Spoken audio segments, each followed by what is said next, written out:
Hello friends, welcome to the ISNA e-medical classes. Today we will discuss regarding bundle approach for hospital acquired infection. First we will discuss about what is bundle approach. Care bundles are simple set of evidence practices that when implemented collectively improve the reliability of their delivery and improve patient outcome. Bundle approach किसी भी चीज़ के लिए क्या होगा, जो कि हम किसके बेस पे करते हैं, एविडेंस बेस्ड प्रैक्टिस के बेस पे। मतलब कोई चीज़ का अगर हमारा आंखों देखा एविडेंस है तो उसके बेस पे जो हम अप्रोच सेट करते हैं और उसी प्रैक्टिस को हम क्या करते हैं, अप्लाई करते हैं, रियलिटी में अप्लाई करते हैं, और जिससे कि हम क्या बना लेते हैं, क्वालिटी ऑफ जो भी केयर होती है वो पेशेंट की इम्प्रूव हो जाती है, और जो आउटकम आएगा, जो रिजल्ट आएगा उस केयर प्रोवाइड करने का, वो कैसा हो जाता है, इफेक्टिवली हो जाता है। तो उसको हम क्या कहते हैं, बंडल अप्रोच बोलते हैं। A number of specific bundles are available that can be implemented at healthcare facilities in resource limited setting। बहुत सारे bundles of approach जो हैं, जो हमारे हेल्थ केयर सेटिंग है, हेल्थ केयर फैसिलिटीज़ के अंदर अवेलेबल हैं। These packages of care contribute to infection prevention, reduce unnecessary antibiotic prescribing, and may limit the development of antibiotic resistant in healthcare facility। ये क्या करते हैं, जो ये बंडल अप्रोच होते हैं, ये जैसे कि कोई लोग होते हैं वो बहुत टाइम तक एंटीबायोटिक लेते हैं, तो वो क्या हो जाता है, एंटीबायोटिक्स जो होता है उनके ऊपर इफ़ेक्ट करना बंद हो जाती है, क्योंकि उनके अंदर वो इतना रेसिस्टेंट पावर जो होता है वो डेवलप हो जाता है, तो उनके ऊपर वो एंटीबायोटिक जो होती हैं वो इफ़ेक्ट ही नहीं करती हैं। तो ये बंडल ऑफ अप्रोच क्या करेंगे, जो इन्फेक्शन जो होगा उससे प्रिवेंट कर पाएंगे, और क्या करेंगे, रिड्यूस अननेसेसरी एंटीबायोटिक प्रिस्क्राइबिंग। और कुछ जो लोग भी एंटीबायोटिक प्रिस्क्रिप्शन जो है अननेसेसरी लेते रहते हैं, जैसे हॉस्पिटल में गए, इन्फेक्शन हो गया किसी की वजह से, तो एंटीबायोटिक लिए जा रहा है, तो ये सारी चीज़ें, एंटीबायोटिक का प्रिस्क्रिप्शन जो अननेसेसरी लेते हैं ये बंद हो जाता है। एंड में limit the development of antibiotic resistant in health care facility. और ये क्या करेंगे, एंटीबायोटिक रेसिस्टेंट जो होगा अपने आप से ये बॉडी के अंदर डेवलप कर सकते हैं, अननेसेसरी प्रिस्क्रिप्शन लेने की कोई रिक्वायरमेंट नहीं होती है। फर्स्ट हमारा क्या अप्रोच है, bundle for the prevention of catheter associated urinary tract infection. ये क्या होता है, CAUTI is defined as a urinary tract infection. CAUTI हम किसको बोलते हैं, जो catheter associated urinary tract infection, इसको शॉर्ट में हम क्या बोलते हैं, कॉटी बोलते हैं। ये क्या है, जो यूरिनरी ट्रैक्ट के अंदर इन्फेक्शन होता है, जो कि किसी भी जैसे कि कैथेटर अगर किसी पेशेंट को लगा रहे हैं तो उसकी वजह से अगर इन्फेक्शन हुआ है तो ये क्या होगा, यूरिनरी ट्रैक्ट इन्फेक्शन। जो यूटीआई वाला जो सिम्टम्स होते हैं वो जैसे यूरिनरी एरिया में जो भी होगा, जहाँ पे यूरेथ्रा प्रेजेंट होती है, यूरिन पास आउट करते हैं, वहाँ पे जो इन्फेक्शन होगा उसे यूरिनरी ट्रैक्ट इन्फेक्शन कहते हैं। Significant bacteria plus symptoms and और sign attributable to the urinary tract with no other identifiable sources के जो साइन सिम्टम्स होते हैं वो यूरिनरी ट्रैक्ट इन्फेक्शन के जो है, यूरिनरी ट्रैक्ट के, ये नो आइडेंटिफिएबल सोर्स के जरिए होते हैं। मतलब इनका कोई आइडेंटिफिएबल सोर्स नहीं है कि ये कैसे करके हो जा रहा है, किस सोर्स के थ्रू ये यूटीआई जो है लोगों के अंदर हो जाता है। In a patient with current urinary tract catheterisation और who has been catheterised in the past 48 hours. ये किसी को भी हो सकता है यूरिनरी ट्रैक्ट इन्फेक्शन जिसको भी कैथेटराइजेशन किया गया हो, या फिर जिसका भी 48 आवर्स के विद इन द जो कैथेटराइजेशन पेशेंट का हुआ हो। It is the most common health care associated infection world wide. जो यूटीआई होता है, यूरिनरी ट्रैक्ट इन्फेक्शन है, ये जो वर्ल्ड वाइड कौन सा इन्फेक्शन है, मोस्ट कॉमन होने वाला इन्फेक्शन है। जिससे हॉस्पिटल में गए, हॉस्पिटल में क्या होता है, लोग फ्लश नहीं करते हैं, या फिर ऐसे करके बहुत सारी चीज़ें हो जाती हैं कि जो हाइजीनिक केयर है वो मेंटेन नहीं करते। इसकी वजह से जैसे कम्बोर्ड वगैरह एक ही जब यूज़ करते रहेंगे और हाइजीन मेंटेन नहीं करेंगे तो उसमें भी क्या रहते हैं, यूरिनरी ट्रैक्ट इन्फेक्शन के चांसेस रहते हैं। या अनप्रोटेक्टेड सेक्स की वजह से भी यूरिनरी ट्रैक्ट इन्फेक्शन के भी चांसेस रह जाते हैं, resulting in increase cost hospital stage and substantial morbidity. जो ये इन्फेक्शन है, यूरिनरी ट्रैक्ट इन्फेक्शन है, ये क्या रिजल्ट करता है, ये ट्रीटमेंट का कॉस्ट फालतू का बढ़ा देता है, हॉस्पिटल में स्टे करने का टाइम जो होता है वो बढ़ा देता है, और जो बीमारी का रेट है उसको भी ये बढ़ा देता है। The majority of cases are considered to be avoidable with the implementation of infection prevention bundle of care। इनके जो है हम इनको अवॉइड कर सकते हैं, यूरिनरी ट्रैक्ट इन्फेक्शन को, अगर हम बंडल ऑफ केयर जो इससे प्रिवेंटिव मेजर्स दिए गए हैं अगर हम उनका फॉलो अप करते हैं तो। फर्स्ट हमारा क्या हम फॉलो अप कर सकते हैं, avoiding the use of urinary catheter by considering alternative method for urine collection. हमें क्या करना है, यूरिनरी कैथेटर का जो मैथड है इसको हम अवॉइड कर सकते हैं। जैसे मैथड हम क्या यूज़ कर सकते हैं, कॉन्डोम कैथेटर्स का यूज़ कर सकते हैं, इंटरमिटेंट कैथेटर जो आते हैं उनका यूज़ कर सकते हैं, या फिर हम नैपीज़ जो है जैसे अननेसेसरी कभी कभी कैथेटर डाल दिया जाता है, ठीक है, तो अगर किसी का काम जो है नैपीज़ वगैरह से चल रहा है तो हम उसका भी यूज़ कर सकते हैं। नेक्स्ट क्या अप्रोच हम फॉलो कर सकते हैं, using an aseptic technique for insertion and proper maintenance after insertion. हम जो है जब कैथेटर को इंसर्ट किया जा रहा है हॉस्पिटल के अंदर तो हम क्या कर सकते हैं, उसका प्रॉपर टेक्निक का इंसर्शन का अगर हम फॉलो अप करेंगे तो इन्फेक्शन के चांसेस जो होंगे वो कम हो जाएंगे। Following evidence based guidelines in implementing catheter insertion policy at the institution. जो एविडेंस बेस्ड प्रैक्टिस गाइडलाइंस होती हैं, जो एविडेंस के रियलिटी के बेस पे जो बनाई गई होती है कि कैसे करके इन्फेक्शन को है, जो यूरिनरी ट्रैक्ट इन्फेक्शन को कैसे करके रोका जा सकता है, हमें वो वहाँ पे फॉलो अप करना है जहाँ हम किसी को भी कैथेटर जो है वो इंसर्ट कर रहे हैं। नेक्स्ट वन है हमारा daily assessment of the presence and need for indwelling urinary catheter. हमें क्या करना है, किसी को भी अगर इंडवेलिंग कैथेटर पढ़ाया है तो हमें उसको क्या करना है, डेली जो है वो असेस करना है। वहाँ क्या करना है, indication for urinary catheterization include, जो इंडिकेशंस होते हैं यूरिनरी कैथेटराइजेशन के वो कुछ ऐसे हैं, क्या क्या है, फर्स्ट है यूरिनरी रिटेंशन। अगर किसी को यूरिनरी रिटेंशन हो रहा है तब हमें उसको कैथेटराइजेशन जो हो रहा है वो लगाना पड़ता है। Need to closely monitor urine output in unstable patient. अगर कोई अनस्टेबल पेशेंट है तो उसका हमें क्लोजली मॉनिटर करना है कि उसका यूरिन आउटपुट कितना है, इनपुट कितना जा रहा है, आउटपुट कितना हो रहा है, तो इसमें हमें पूरा क्लोजली उसको मॉनिटर करना है।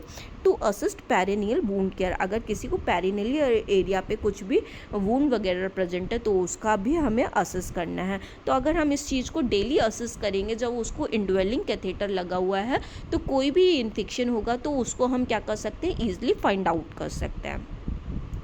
नेक्स्ट वन क्या है हमारा, bundle for the prevention of surgical site infection. Next bundle of approach हमारा किसका, सर्जिकल साइट इन्फेक्शन। मतलब किसी को सर्जरी हुई है, उस एरिया पे क्या हो जाता है, इन्फेक्शन प्रेजेंट हो जाता है, उसको हम कैसे करके प्रिवेंट कर सकते हैं। Surgical site infection are infection of the incision और ऑर्गन और space that occur after surgery. Surgical site infection क्या होते हैं, कोई भी इंसिजन अगर पेशेंट को दिया गया होता है आफ्टर द सर्जरी, जो स्पेस प्रेजेंट रहता है जो आफ्टर द ऑपरेशन, तो उसको हम क्या कहते हैं, सर्जिकल साइट बोलते हैं। वहाँ पे इन्फेक्शन अगर हो जाता है तो उसको हम क्या बोलते हैं, सर्जिकल साइट इन्फेक्शन बोलते हैं। Surgical site infection complicate 1.9% of surgical procedure in the United state and result in excessive health care cost. जो सर्जिकल साइट इन्फेक्शन जो है अप्रॉक्सीमेटली 1.9% जो है सर्जिकल प्रोसीजर के होने के बाद में प्रेजेंट हो जाते हैं, जो कि यूनाइटेड स्टेट्स के अकॉर्डिंग है। और ये सर्जरी का कॉस्ट जो होता है ये फालतू का ये कॉस्ट भी बढ़ा देते हैं। In contrast infection is the most common post operative complication. जो इन्फेक्शन होता है most common post operative complication में से एक है। इन अफ्रीकन कंट्री, ये देखा गया है अफ्रीकन कंट्री में कि जो इन्फेक्शन है मोस्ट कॉमनली लोगों में हो जाता है after the surgery.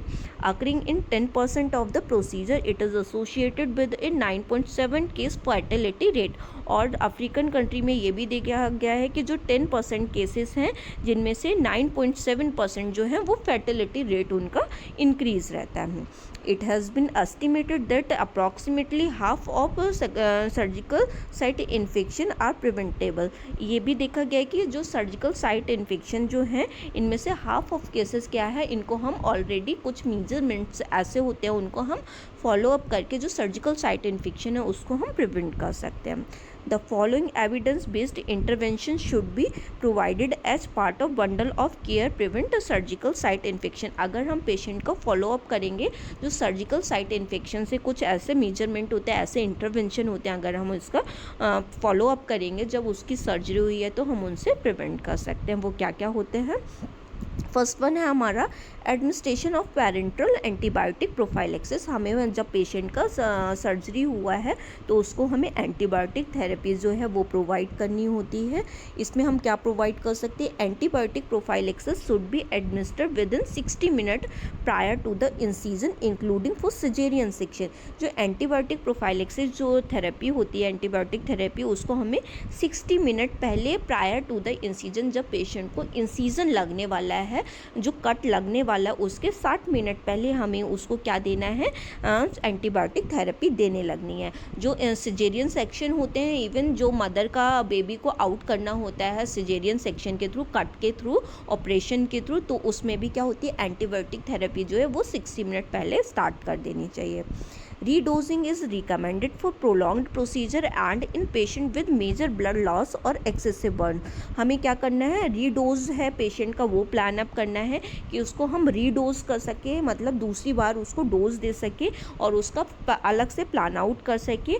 Prolonged procedure and in patient major blood loss और एक्सेसिव बर्न, अगर किसी का एक्सेसिव ब्लड लॉस हुआ है या फिर उसका एक्सेसिव बर्न हुआ है तो उसका जो डोज पहले से चल रहा था उसको हम क्या कर सके, रीडोज कर सके, मतलब दोबारा से प्लान आउट कर सकें उसकी डोज का, अगर किसी का ऐसा करके प्रोलॉन्ग प्रोसीजर है। क्योंकि जिसका मेजर ब्लड लॉस होता है वो क्या हो जाता है, उनको इन्फेक्शन होने के बहुत ज़्यादा चांसेस बढ़ जाते हैं और उनके एक्सेसिव बर्न वाले केसेस में भी इन्फेक्शन होने के बहुत ज़्यादा चांसेस बढ़ जाते हैं। इसलिए उनका जो डोजिंग जो चल रहा है एंटीबायोटिक थेरेपी को, उसको हमें क्या करना है, रीडोज करना है।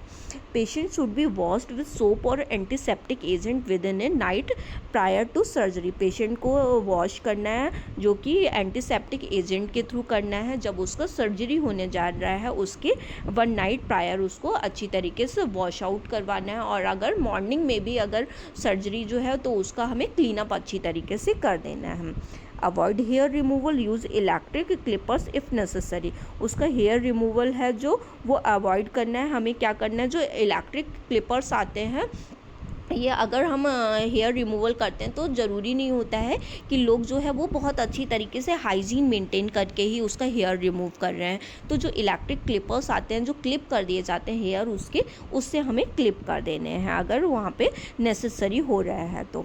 Use alcohol based disinfectant for skin preparation in the operating room. हमें क्या यूज़ करना है, अल्कोहल बेस्ड डिसइंफेक्टेंट का, उसकी जो स्किन पार्ट प्रिपरेशन कर रहे हैं, उसका स्किन प्रिपरेशन कर रहे हैं ऑपरेटिंग रूम के अंदर, तो उसके लिए हमें अल्कोहल बेस्ड डिसइंफेक्टेंट का यूज़ करना होता है। Maintain intra operative glycaemic control with target blood glucose level less than 200 milligram per decilitre. हमें क्या करना है, इंट्रा ऑपरेटिव जो ग्लाइसेमिक कंट्रोल है, ग्लूकोज का लेवल जो कंट्रोल है, उसका ब्लड शुगर का लेवल जो है, ब्लड ग्लूकोज का लेवल है, वो हमें less than 200 milligram per decilitre से जो है वो प्लान आउट करना है।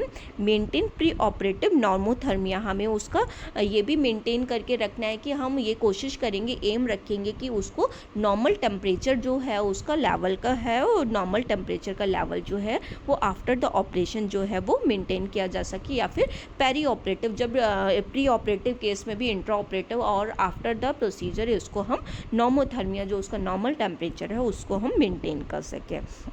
Administer increased fraction of inspired oxygen during surgery and after extubation the immediate post-operative period in patient with normal pulmonary function। हमें एडमिनिस्टर करनी है, अगर उसको ऑक्सीजन की रिक्वायरमेंट होती है ड्यूरिंग सर्जरी वो देनी है। हमें देखना है कि हम उसका कितना जो है ऑक्सीजन जो है वो हम उसको दे रहे हैं। हमें ये भी देखना है कि अगर हमने उसका इंट्यूबेशन या जो ट्यूब जो है उसका रिमूव कर दिया, इंट्यूबेट के दौरान हमने उसको कितना ऑक्सीजन दिया, और जो एक्सट्यूबेट जब हमने उसको कर दिया, ट्यूब उसका रिमूव कर दिया, तो उसको कितना जो है नॉर्मल फंक्शन करने के लिए, जो पल्मोनरी फंक्शन करने के लिए नॉर्मल उसको कितना देर लगा, वो इमीडिएट करने लगा या फिर वो थोड़े टाइम बाद उसका फंक्शन जो है वो स्टार्टअप हुआ है।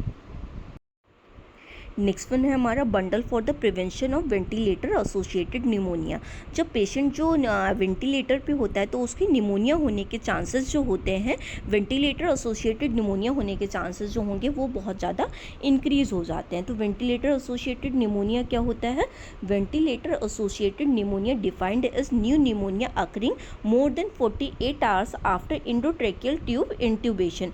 जो वेंटिलेटर एसोसिएटेड निमोनिया होता है, अगर 48 आवर्स के बाद बाद में पेशेंट जो है जब उसको इंडोट्रैकियल ट्यूब जो है वो इंट्यूबेट किया गया तो उसमें क्या रहता है कि जो 48 आवर्स के अंदर क्या होगा, उसको निमोनिया होने के चांसेस जो होंगे वो इंक्रीज हो जाएंगे। It is a common and serious hospital acquired infection. ये क्या होता है, ये बहुत ज़्यादा सीरियस जो और हॉस्पिटल एक्वायर्ड इन्फेक्शन का बहुत ज़्यादा सीरियस टाइप होता है, क्योंकि पेशेंट जो है वेंटिलेटर पे और उसको क्या हो गया, निमोनिया हो गया, तो उसका क्या होगा, एयर ऑब्स्ट्रक्शन जो होगा उसकी वजह से क्या होगा, पेशेंट की इवन जो है वो डेथ भी हो सकती है। It occurs in up to 20% of patient receiving mechanical ventilation. ये क्या होता है, ये जो वेंटिलेटर पे पेशेंट होते हैं, जो वेंटिलेटर मैकेनिकल वेंटिलेशन पे गए हुए होते हैं, ये 20% पेशेंट जो होते हैं उनमें ये देखा जाता है कि उनमें चांसेस जो होते हैं वो निमोनिया होने के इंक्रीज हो जाते हैं। And is associated with increase antibiotic use, length of hospitalisation and health care cost. और ये क्या करते हैं, ये इंक्रीज कर देते हैं कि जो एंटीबायोटिक का यूज़ है, क्योंकि उसको निमोनिया है तो वहाँ पे क्या दिया जाएगा, एंटीबायोटिक्स जो होती हैं वो दी जाती, तो उसका ये यूज़ जो होता है वो इंक्रीज़ कर देते हैं। लेंथ होगा हॉस्पिटलाइजेशन का, उसका स्टे भी होगा हॉस्पिटल के अंदर रुकने का, तो वो इसको इंक्रीज़ कर देते हैं और हेल्थ केयर की कॉस्ट भी इंक्रीज़ करते हैं। The mortality associated with ventilator associated pneumonia ranges from 20% to 50%। जो डेथ रेट होता है इसमें मॉर्टेलिटी चांसेस जो होता है वेंटिलेटर एसोसिएटेड निमोनिया का वो कितना है, 20% to 50% है। And the attributable mortality is estimated at 13%। और जो एट्रीब्यूटेबल मॉर्टेलिटी है, जो देखी जाती है कितनी मॉर्टेलिटी है, वो 30% जो मॉर्टेलिटी है इससे देखी गई है। It has been estimated that over half the cases of ventilator associated pneumonia may be preventable। हमें ये देखा गया कि हाफ जो केसेस होते हैं वेंटिलेटर एसोसिएटेड निमोनिया के, वो हम क्या कर सकते हैं, प्रिवेंट कर सकते हैं, अगर जो मेजरमेंट्स जो होते हैं, अगर हम इंटरवेंशन जो है उनको अगर हम एक्यूरेटली फॉलो अप करेंगे। With evidence based strategies with an impact on mortality. अगर हम एविडेंस बेस्ड स्ट्रेटजीज का यूज़ करके अगर हम मॉर्टेलिटी की जो रेट है उसको हम कम कर सकते हैं। The following bundle of ventilator care process have been shown to the substantially reduce ventilator associated pneumonia rate and are recommended in international guidelines। जो वेंटिलेटर केयर प्रोसेस जो है ये वेंटिलेटर एसोसिएटेड निमोनिया की, ये इसका मॉर्टेलिटी का chances जो है रेट रेशियो उसको ये क्या करती हैं, डिक्रीज करती हैं। नेक्स्ट वन है वेंटिलेटर एसोसिएटेड निमोनिया के जो मेजरमेंट है, हम क्या फॉलो अप कर सकते हैं कि वेंटिलेटर एसोसिएटेड निमोनिया का जो चांसेस है वो डिक्रीज हो जाए। Elevate the head of the bed to between 30 and 45 degree. हमें पेशेंट का जो हेड है बेड का वो हमें एलिवेट करके रखना है, कितना डिग्री पे रखना है, 30 to 45 डिग्री के बीच में रखना है। Daily oral care with chlorhexidine. हमें पेशेंट को क्लोराहेक्साडीन से जो है वो ओरल केयर प्रोवाइड करनी है। Prophylaxis for peptic ulcer disease. हमें पेशेंट को पैप्टिक अल्सर डिजीज़ ना हो इसलिए उसका एंटीबायोटिक थेरेपी जो है वो उसको प्रोवाइड करनी है। Prophylaxis for deep Venus thrombosis. Patient का हमें ये भी चेक करना है कि जब पेशेंट जो होता है वेंटिलेटर पे तो उसको डीवीटी होने के चांसेस इंक्रीज़ हो जाते हैं, तो उसके लिए जो कफिंग वगैरह वाली जो आते हैं कफ्स बांधने के लिए, जिससे कि उसका थ्रोम्बस फॉर्मेशन जो है वो ना पड़े, इसलिए हमें उसका प्रोफाइलैक्सिस उसका देना है। These interventions should be implemented together with standard precaution। और जो ये इंटरवेंशन होती है ये हमें इम्प्लीमेंट करनी चाहिए साथ में विद द स्टैंडर्ड प्रिकॉशन, मतलब इसके प्रिकॉशनरी मेजर्स जो होते हैं उसको साथ में लेते हुए हमें ये जो इंटरवेंशन है उनको हमें इम्प्लीमेंट करना है। जो प्रिकॉशंस हैं वो क्या हो सकते हैं, हैंड हाइजीन करना है, ग्लव्स पहनना है, गाउनिंग पहननी है, ठीक है। जो इसके जो भी होते हैं हमें जो पर्सनल प्रोटेक्टिव इक्विपमेंट्स जो होते हैं हमारे, वो सारी चीज़ें हमें वियर करनी है। और जो रेस्पिरेटरी है सिक्रेशंस जो आते हैं उसको हमें टाइमली जो है वो हमें एग्जीक्यूट कर लेना चाहिए कि जो सिक्रेशन है उसको हम वो पेशेंट कहीं एस्पिरेट ना कर ले, उसके लिए उसका जो सक्शनिंग है वो टाइमली करनी है। As well as adequate disinfection and maintenance of equipment and devices. और हमें साथ में क्या करना है, उसका जो डिसइंफेक्शन है उसको मेंटेन करके रखना है कि उसको कोई भी इन्फेक्शन जो है उसके चांसेस इंक्रीज ना हो, और उसके इक्विपमेंट और डिवाइसेस जो है उसका प्रॉपर जो है वो डिसइंफेक्टेंट जो है उसका स्टरलाइजेशन जो है वो प्रॉपर मेंटेन करके रखना है। Other component of the ventilator associated pneumonia bundle में इंक्लूड, और जो कंपोनेंट्स होते हैं वेंटिलेटर एसोसिएटेड निमोनिया के लिए वो क्या क्या होते हैं? Utilisation of endotracheal tubes with subglottic secretion drainage, हमें क्या करना है, जो सबग्लॉटिक सिक्रेशंस जो होते हैं जब पेशेंट जो वेंटिलेटर पे होता है तो उन सिक्रेशंस जो हैं उसको हमें क्या करना है, उसको निकालते रहना। जो भी सिक्रेशंस जो पास आउट कर रहा है तो उसको हमें सक्शन के थ्रू हमें उसको एक्सक्रीट आउट कराते रहना है। Initiation of safe internal nutrition with in 24 to 48 hours of ICU admission, हमें उसका जो इंटरनल न्यूट्रिशन जो है उसको हमें 24 to 48 आवर्स जो है जब वो आईसीयू में एडमिट हुआ है तब उसके लिए हमें इनिशिएट करना है। नेक्स्ट वन है हमारा bundle for the prevention of central line associated blood stream infection. अगर किसी पेशेंट को सेंट्रल लाइन जो है पड़ा हुआ है तब वहाँ पे भी इन्फेक्शन होने के चांसेस हो जाते हैं। जो central line associated blood stream infection उसको हम क्लैप्सी भी शॉर्ट में बोलते हैं। ये क्या होते हैं? Central line are used commonly in intensive care unit. जो सेंट्रल लाइन्स जो होती हैं, जब पेशेंट जो होता है अगर उसको कहीं से भी आईवी फ्लूइड नहीं जा पा रहा है तो उसको क्या डालनी पड़ती है? सेंट्रल लाइन डालनी पड़ती है। तो जो इसमें हम किस में ज़्यादातर यूज़ करते हैं? जो आईसीयूज़ होते हैं उनमें यूज़ होती हैं ये, और नॉन आईसीयूज़ जो हैं उनमें भी यूज़ होती हैं। जैसे कि कौन से यूनिट हो गए, डायलिसिस यूनिट हो गई उसमें यूज़ होगी, इंट्रा ऑपरेटिव यूनिट होती है उसमें यूज़ होती है, ऑन्कोलॉजी के जो पेशेंट होते हैं, जो कैंसरस पेशेंट होते हैं उनके अंदर जो होता है वो यूज़ किया जाता है। तो हमें इस जो क्लैप्सी है, जो हमारा central line associated blood stream infection है, इसके लिए हमें क्या जो प्रिवेंटिव मेजर्स हैं वो फॉलो अप करने हैं। फर्स्ट वन है हमारा इंसर्शन बंडल, हमें कैसे करके इंसर्ट करना है। मैक्सिमल स्टेराइल वेरियल प्रिकॉशन, जब हम उसको इंसर्ट कर रहे हैं सेंट्रल लाइन को तो हमें वहाँ पे बहुत सारे प्रिकॉशनरी मेजरमेंट हैं वो फॉलो अप करने हैं। जैसे कि उस टाइम पे हमें सर्जिकल मास्क बियर करना है, स्टेराइल ग्लव्स जो हैं वो बियर करने, कैप बियर करना है, स्टेराइल गाउन जो है वो बियर करना है, लार्ज स्टेराइल ड्रैप जो होता है, ड्रैपिंग जो होती है चारों तरफ पेशेंट के की जाती है, उसको हमें स्टेराइल जो ड्रैप है वो होना चाहिए।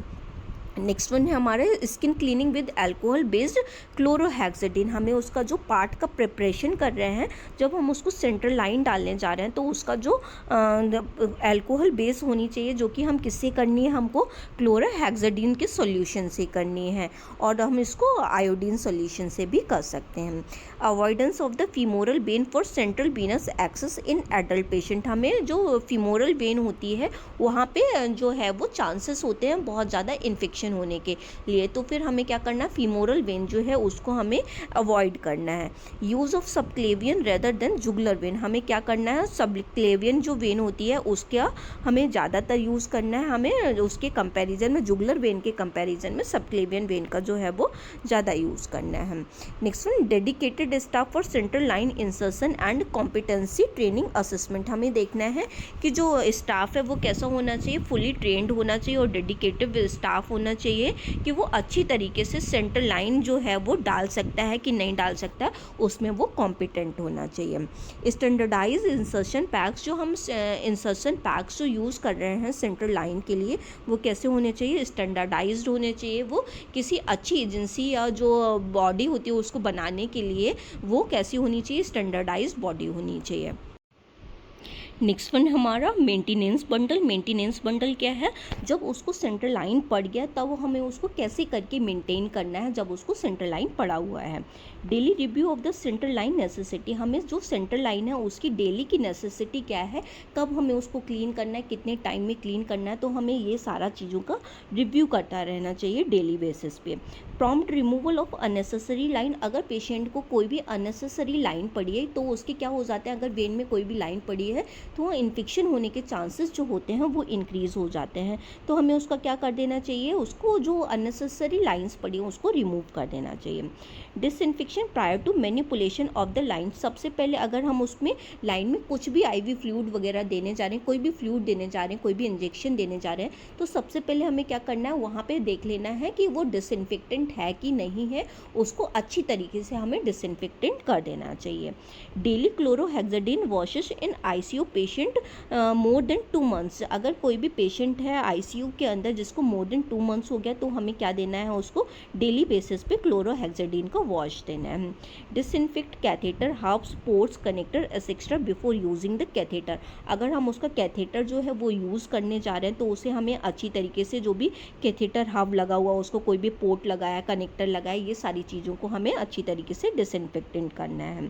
Change dressing and disinfectant side with alcohol based chlorhexidine every 5 to 7 days, हमें उसका जो ड्रेसिंग है उसको हमें किससे, क्लोरोहेक्साडीन से, जो कि अल्कोहल बेस होगा उससे अच्छी तरीके से डिसइंफेक्टेंट करना है, जो कि हमें एवरी 5 to 7 डेज करना है। और अगर उसको वो ऑलरेडी गंदा हो गया तो हमें उसको अर्लियर भी चेंज कर देना है। Replace administration set within 96 hour, उसका जो एडमिनिस्ट्रेशन सेट है उसको 96 आवर्स में विद इन हमें उसको रिप्लेस करना है। Immediately if use for blood product और लिपिड्स, अगर ये जो है वो तुरंत चेंज कर देना है, अगर वो ब्लड प्रोडक्ट के लिए यूज़ हुआ या फिर लिपिड लेने के लिए यूज़ किया गया है तो उसको हमें इमीडिएटली है वो रिप्लेस कर देना है। Ensure appropriate nurse to patient ratio in ICU 1:2 और 1:1, हमें इंश्योर करना है कि नर्स जो पेशेंट का रेशियो है आईसीयू के अंदर, इंटेंसिव केयर यूनिट के अंदर, वो मेंटेन है कि नहीं है, वो कितना होना चाहिए 1:2, मतलब जो 2 पेशेंट है उस पर 1 नर्स होनी चाहिए, या अगर जो क्रिटिकल केयर का, बहुत ज़्यादा क्रिटिकल केयर की नीड है अगर पेशेंट को, तो वहाँ पे 1 पेशेंट पे 1 नर्स जो है वो होनी चाहिए।